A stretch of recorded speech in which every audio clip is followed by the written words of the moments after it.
నమస్తే, నేను ఇందు. Tollywood top హీరోలకు ట్రంప్ సినిమా చూపిస్తున్నట్టు తెలుస్తుంది.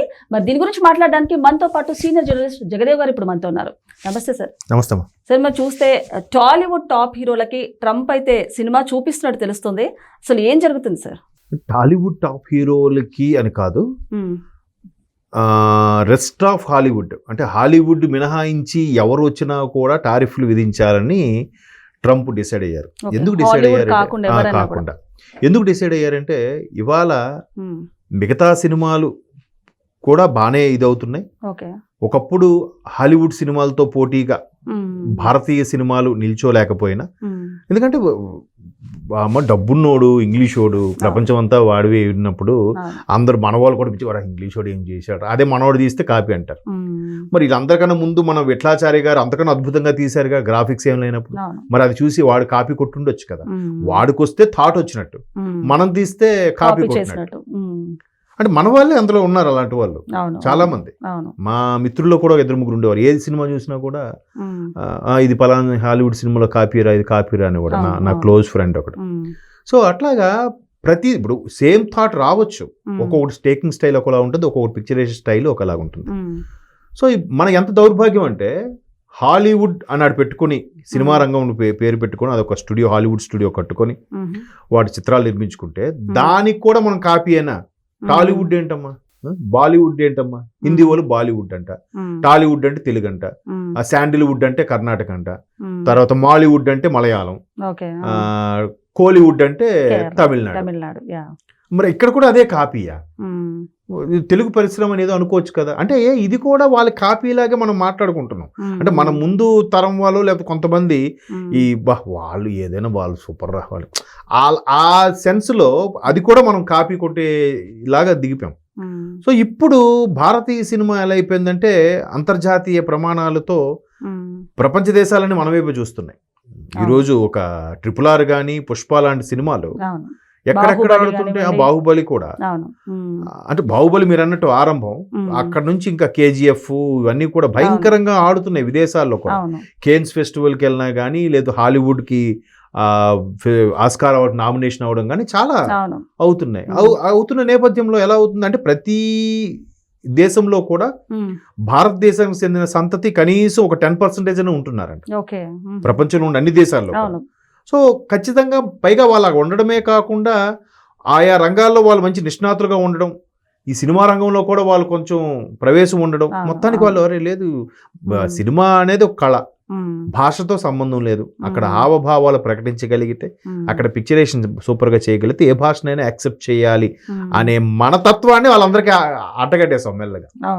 సో ఈ అంటగట్టడం వల్ల ఏమవుతుంది, మన సినిమాలు కూడా హాలీవుడ్ అదే అమెరికాలో బాగా ఆడుతున్నాయి, కెనడాలో ఆడుతున్నాయి, అరబ్ కంట్రీస్లో ఆడుతున్నాయి, చైనాలో ఆడుతున్నాయి, జపాన్లో ఆడుతున్నాయి, ప్రతి కంట్రీలో కూడా. సో మన దేవర కూడా జపాన్లో ఎక్కడ భయంకరంగా ఆడింది. అంటే ఇలా ఆడుతున్నప్పుడు అమ్మా వీడు మనకన్నా మించిపోతున్నాడు రా అనే అక్కసుతో వాళ్ళు మన సినిమాలకి 100% టారిఫ్ విధిస్తారు. జలస్తోనే ఖచ్చితంగా కదమ్మా.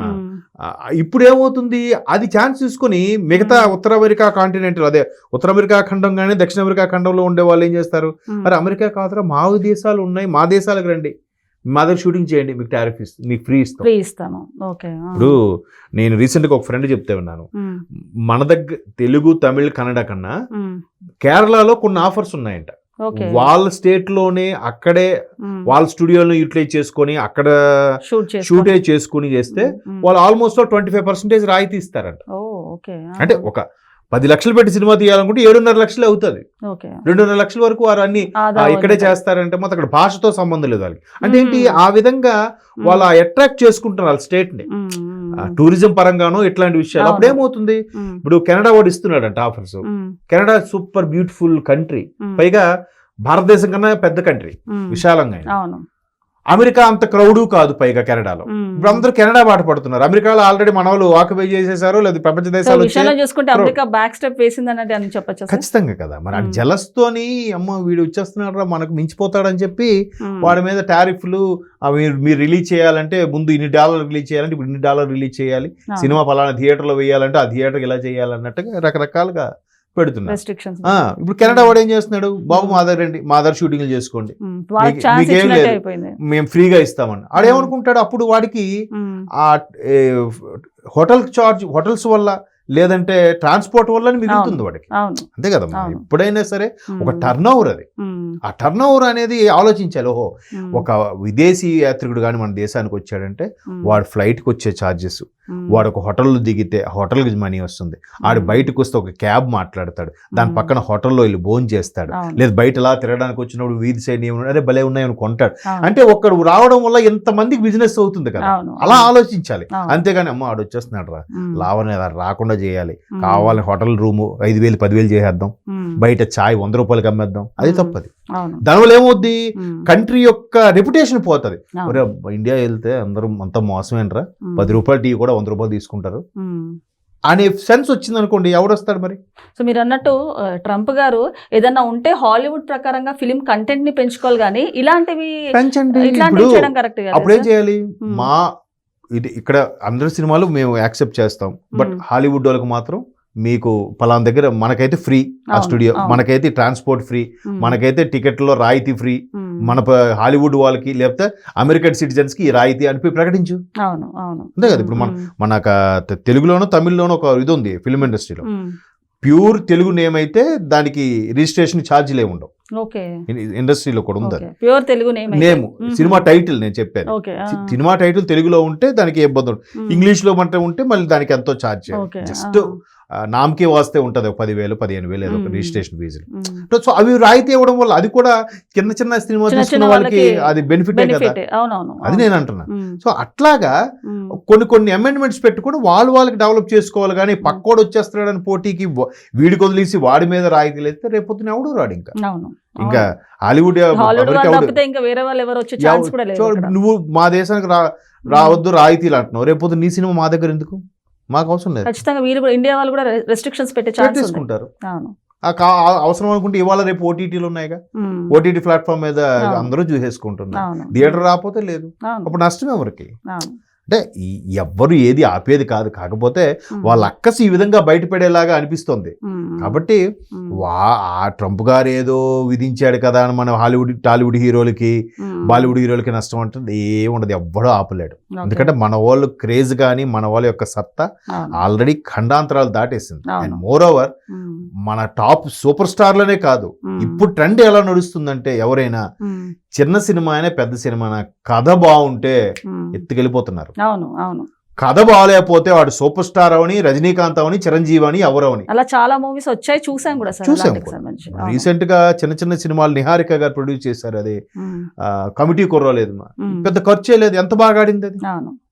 అంటే చిన్న సినిమా అయినా సబ్జెక్టు తీసే విధానము ప్రేక్షకులకి అరే మన పక్కింటోడి స్టోరీ ఎదురింటోడి స్టోరీ లాగా ఉండేలాగా తీసుకోవాలి తప్ప ఆ ఆంక్షలు విధిస్తే ఏమవుతుంది? నీ ఒక్క దేశమే ఉందా ప్రపంచంలో, ఇంకేం లేవా? మనం షూటింగ్ లొకేషన్ పరంగానే కాదు కదా, స్టోరీ పరంగా చూస్తాం, మ్యూజిక్ పరంగా చూస్తాం, కంటెంట్ పరంగా చూస్తాం, అన్ని చూస్తాం. అసలు వాళ్ళకి పాటలే ఉండవు, గట్టిగా మాట్లాడితే వాళ్ళకి పాటలే ఉండవు, మనకు పాటలు ఉంటాయి కంపల్సరీ. గతంలో ఆస్కార్కి వెళ్ళినప్పుడు పాటలు ఉన్నాయి అందుకే రిజెక్ట్ చేశారు అనేవారు. పాటలు ఉంటే రిజెక్ట్ చేయడం ఏంటి? పాటలుంటే ఇంకా మనము దానికి ఇస్తాము అంటే వాడు తట్టుకోలేక ఏదో కొన్ని అమెండ్మెంట్స్ వాళ్ళు రూల్ పెట్టేసుకున్నారు. అట్లా ఆస్కార్ అంటే హాలీవుడ్, హాలీవుడ్ అంటే ఆస్కార్ కాదు కదా. అందుకే ఒకసారి కమల్ హాసన్ గారు కూడా చెప్పారు, సార్ ఆస్కార్ మీకు ఎప్పుడైనా ఆస్కార్ అవార్డు రావచ్చు అని మీరు ఎక్స్పెక్ట్ చేస్తున్నారంటే నా దృష్టిలో అది పెద్ద అవార్డే కాదు. నేను నా ఊర్లో గ్రాడ్యుయేషన్ చేస్తున్నాను, ఇక్కడ బిఎస్సీఓ బీకామో బీటెక్ అంటున్నాం, అక్కడ యుఎస్ లో చేస్తే దానికి ఒక పేరు ఉంటుంది, అక్కడ అది గొప్ప, నాకు ఇక్కడ ఇది గొప్ప. అంత మాత్రం యుఎస్ ఇంజనీరింగే తోపు, ఇది మంది తక్కువ అని కాదు కదా. అలా ఆయన విశ్లేషణ అలాగే కరెక్టే కదా. నీకు ఇక్కడ హావభావాలు వాడు అన్నిటికైనా పెద్ద ఎక్స్ప్రెషన్ చేయడు, పెద్ద కష్టమైన డైలాగ్ ఉండదు, ఆడికి నోరే పూర్తి తిరగదు కాబట్టి టంగ్ ట్విస్టర్స్ ఏమి ఉండవు ఇంగ్లీష్ వాడికి. మరి ఇక్కడ ప్రతిదీ నాటకం నుంచి పౌరాణికాల నుంచి సాంఘికాల నుంచి ఎన్ని రకాలు ఉన్నాయి మనకి.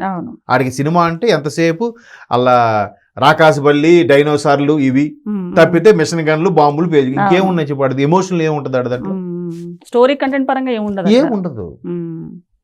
సో ఎన్ని విధించుకున్నా ఇవన్నీ చిన్న చిన్న బెదిరింపులు కానీ పట్టించుకోవాల్సిన అవసరం లేదు. సో దీని వలన దీనికి టాలీవుడ్ కి కానివ్వండి బాలీవుడ్ కి కానీ ఎలాంటి నష్టం జరగదని చెప్తారంటే? ఇంపాక్ట్ ఏం పడదు నేను అనుకోవడం. ఎందుకంటే కొంచెం ఆ ఓవర్సీస్లో ఏదైతే రిలీజ్ అయ్యే ఉన్నాయో ఒక మహా అయితే ఒక 100 రూపాయలు వస్తుంది అనుకోండి ఓవర్సీస్లో, ఓకే పోతే ఒక 20 రూపాయలు పోతుంది. మరి వాడు అలాంటి రిస్ట్రిక్షన్ పెడితే అక్కడ అయిపోతుంది. అప్పుడు ఏమవుతుంది, ఒకవేళ ఆ టారిఫ్ ఇచ్చిన టారిఫ్ కట్టుకొని రిలీజ్ చేశారు అనుకోండి, రేట్లు పెంచేస్తారు కదా ఆబ్వియస్లీ. అవును, ఆబ్వియస్లీ రేట్లు పెంచుతారు. Ticket rates.